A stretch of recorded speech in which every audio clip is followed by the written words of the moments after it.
राम राम सभी को, जय बजरंगबली, जय श्री राम। ठीक हो सभी बहन भाई, हमारे इंस्टाग्राम अकाउंट का लिंक डिस्क्रिप्शन के अंदर दिया हुआ है, सभी बहन भाई फॉलो कर लेना। एक बड़ी खबर निकल कर सामने आ रही है, वो मैं आपके साथ में शेयर कर देता हूँ। क्या है, कल गोइंदवाल जेल के अंदर गैंगवार हुई। इस गैंगवार के अंदर पंजाबी सिंगर सिद्धू मूसेवाला की हत्या में शामिल 2 बदमाशों की मौत हो गई, जबकि एक बदमाश अभी हॉस्पिटल के अंदर एडमिट है। रविवार को जेल के अंदर हुई इस गैंगवार में मनदीप सिंह तूफान और मनमोहन सिंह मोना की मौत हो गई, जबकि केशव अभी हॉस्पिटल के अंदर एडमिट है। केशव की हालत गंभीर बताई जा रही है। इन तीनों के सिर में तेजधार हथियारों से वार किया गया था, जिसके बाद में इनको तरन तारण के एक हॉस्पिटल में भर्ती करवाया गया था। तरन तारण के इमरजेंसी मेडिकल अफसर जगजीत सिंह ने कहा कि जेल से लाए गए तीनों जख्मियों में से 2 की मौत हो चुकी है, जबकि तीसरे की हालत गंभीर है।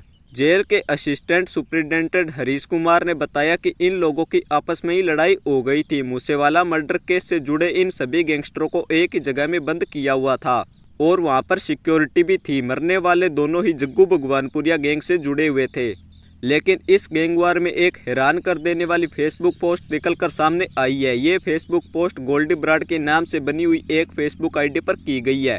फेसबुक पोस्ट में लिखा गया है, गोइंदवाल जेल में मनमोहन, मोना और मनदीप तूफान के मर्डर की जिम्मेवारी हम लोरिश बिश्नोई गैंग लेते हैं। इनको हमारे भाई सचिन भिवानी, अंकित शेरशाह, दीपक मुंडी, मनप्रीत बाऊ, कशिश और अर्शिद बीकानेर और मामा कित्ता ने मारा है। ये जग्गू भगवानपुरिया गैंग के आदमी थे। इनके साथ हमने कोई भी गलत बात नहीं की, क्योंकि ये जग्गू के आदमी थे और हम सभी एक साथ थे। लेकिन इन्होंने जग्गू भगवानपुरिया के कहने पर 2 दिन पहले हमारे भाई मनप्रीत बाऊ से मारपीट की थी और आज हमारे भाइयों ने एक तरफ होकर इनको मार दिया। इसी जग्गू भगवानपुरिया ने ट्रैप लगाकर हमारे भाई मनप्रीत, मन्नू और जगरूप रूपा का एनकाउंटर में मर्डर करवाया था। साथ ही जग्गू हमारी एंटी पार्टी के साथ मिला हुआ था और हमारी अंदर की बातें लीक करता था। जब संदीप नांगल अंबिया का कत्ल हुआ था, उस वक्त भी जग्गू ने बम्बिया गैंग को असले दिए थे, क्योंकि उन्होंने बयानों के अंदर कहा था कि उनकी जग्गू भगवानपुरिया से बात होती रहती थी। ये जग्गू दोगला था और पुलिस को मुखबरी करता था।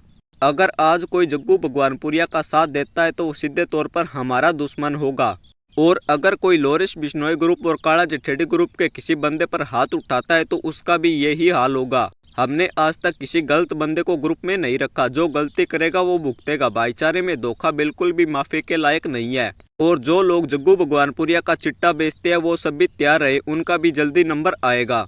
आज तक हम सभी चुप थे। हमारे ग्रुप ने ना तो नशा बेचा और ना नशा बेचने वाले को सपोर्ट किया है, और ना ही हम किसी को नशा बेचने देंगे। अभी अगर कोई चिट्टा बेचता है तो हम उसको मार देंगे। ये फेसबुक पोस्ट जो गोल्डी बराड़ के नाम से बनी हुई एक फेसबुक आईडी पर की गई है। गोइंदवाल जेल के अंदर हुई इस गैंगवार में कई लोग घायल हुए हैं। घायलों को अमृतसर हॉस्पिटल में भर्ती करवाया गया है, जबकि 2 गैंगस्टरों की मौत हो चुकी है। ये फेसबुक आईडी रियल है या फिर फेक है वो पुलिस के जांच का विषय है, लेकिन अगर ये पोस्ट खुद गोल्डी बराड़ की तरफ से की गई है तो इसका मतलब यही है कि जग्गू भगवानपुरिया गैंग और लोरिश बिश्नोई गैंग अभी एक दूसरे से अलग हो चुके हैं। साथ में जिस तरह से गोल्डी बराड़ की तरफ से धमकी दी गई है, उस हिसाब से गैंगवार का खतरा भी बढ़ चुका है। लोरिश बिश्नोई और जग्गू भगवानपुरिया गैंग के बीच हुई इस गैंगवार में लोरिश बिश्नोई के एंटी पार्टी बम्बिया गैंग ने भी एक फेसबुक पोस्ट डाली है। इस फेसबुक पोस्ट के अंदर क्या लिखा गया है वो भी मैं आपको पढ़कर बता देता हूँ। दविंदर बम्बिया ग्रुप के नाम से बनी हुई एक फेसबुक आईडी पर गोल्डी बराड़ के बारे में लिखा गया कि तूने जग्गू का यूज किया है और आज तू जग्गू को दोगला बता रहा है, तो सभी ग्रुपों को ये बात पता है कि गोल्डी बराड़ से बड़ा कोई दोगला बंदा नहीं है। जब भी तेरे खिलाफ कोई बात जाती है तो वो सब तू हमारे ऊपर डाल देता है। तेरे साथ बहुत गलत होगा, बस तू वेट करवाए, गुरु करे वो टाइम जल्दी ही आ जाए। इसके साथ साथ उन्होंने गोल्डी बराड़ की एक फोटो भी शेयर किया और फोटो के ऊपर लिखा है दोगला ग्रुप। गैंगस्टरों की इन फेसबुक पोस्ट को देखकर लगता है कि इनके बीच जल्दी ही गैंगवार हो सकती है। लोरिश बिश्नोई फिलहाल राजस्थान पुलिस की रिमांड पर चल रहे हैं। उनकी 2 तारीख को पेशी होनी है।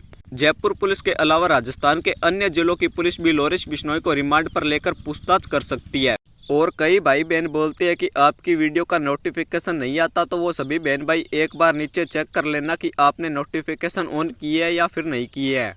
तो जैसे ही मुझे कोई और खबर मिलती है तो वो मैं आपके साथ में शेयर कर दूंगा। हमारे इंस्टाग्राम अकाउंट का लिंक डिस्क्रिप्शन के अंदर दिया हुआ है, सभी बहन भाई फॉलो कर लेना। जय बजरंगबली, जय श्री राम, धन्यवाद।